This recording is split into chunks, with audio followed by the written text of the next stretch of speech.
কার্যালয়ে আছেন আমাদের সহকর্মী শরীফ রোশন। বিস্তারিত জানতে সরাসরি যুক্ত হচ্ছে তার সঙ্গে। রোশন, বিসিবি পরিচালকরা উপস্থিত হয়েছেন কিনা বিসিবি কার্যালয়ে সেটি জানাবেন, পাশাপাশি কখন নাগাদ বৈঠক শুরু হতে পারে, কি তথ্য রয়েছে আপনার কাছে, সবশেষ খবরাখবর জানতে চাই। তন্ময়, আজকে সাপ্তাহিক ছুটির দিন হওয়ার পরেও কিন্তু বিসিবির পাড়া বেশ গরম, কারণ একটাই ঘোষণার অপেক্ষা যে বিসিবির বোর্ড সভাপতি, পরবর্তী যে সভাপতি আসলে কে হবেন সেটা জানার জন্য। যেহেতু গেল রাতে এনএসসির পক্ষ থেকে একটা বিজ্ঞপ্তিতে জানানো হয়েছে যে মনোনয়ন বাতিল করা হয়েছে ফারুক আহমেদের। এরপর থেকে আসলে কিন্তু বেশ সরগরম হয়ে গেছে বিসিবির পাড়া, যে আসলে আমিনুল ইসলাম বুলবুল তিনি আসলে আমাদের বিসিবির পরবর্তী যে বোর্ড সভাপতি তিনি নিয়োগ পেতে যাচ্ছেন। এটা আসলে আজকে যে জরুরি বৈঠক আছে 4:30টায়, সেই বৈঠকের পরে আসলে আনুষ্ঠানিক ঘোষণা হবে। এখনও কিন্তু বৈঠকের 10 মিনিট সময় আছে শুরু হওয়ার। সেক্ষেত্রে আমরা একটু আগে দেখেছি যে বিসিবির যে সিও আছেন নিজামুদ্দিন চৌধুরী তিনি এসেছেন। এরপরে আসলে আমরা বোর্ড পরিচালককে দেখিনি, তবে এর আগে আসলে তারা বিসিবিতে উপস্থিত হয়েছেন।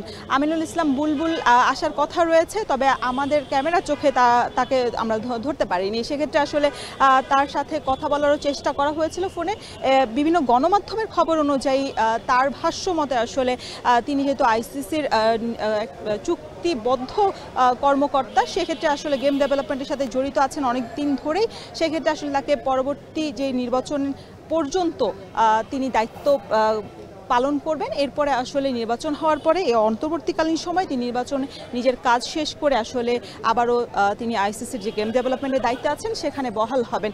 সেক্ষেত্রে আমরা এর আগে দুপুরবেলা ফারুক আহমেদের সাথেও কথা বলেছি। তিনি বলেছেন আসলে তিনি আনুষ্ঠানিকভাবে আইসিসির কাছে কোনো বিচার বা কোনো কিছু জানাননি, তবে তিনি আশা করছেন যেহেতু আইসিসি স্বাধীনভাবে কাজ করেন, সেক্ষেত্রে গণমাধ্যমের বিভিন্ন খবর যদি তদন্ত করে তারা কোনো দিক নির্দেশনা দিয়ে থাকেন বিসিবির ক্ষেত্রে, সেই ক্ষেত্রে তিনি সেই বিচার বা সেই সিদ্ধান্তে আসলে সন্তুষ্ট থাকবেন। এবং তিনি আরেকটি বিষয় জানিয়েছেন, পরবর্তী যে বোর্ড সভাপতি হবেন তিনি যাতে নির্বিঘ্নে সুষ্ঠুভাবে কাজ করতে পারেন, সেই আশাও তিনি করেছেন ফারুক আহমেদ। তন্ময়, বিসিবি কার্যালয়ের সামনে থেকে আমাদের সঙ্গে যুক্ত হয়েছিলেন সহকর্মী শরীফ রওশন।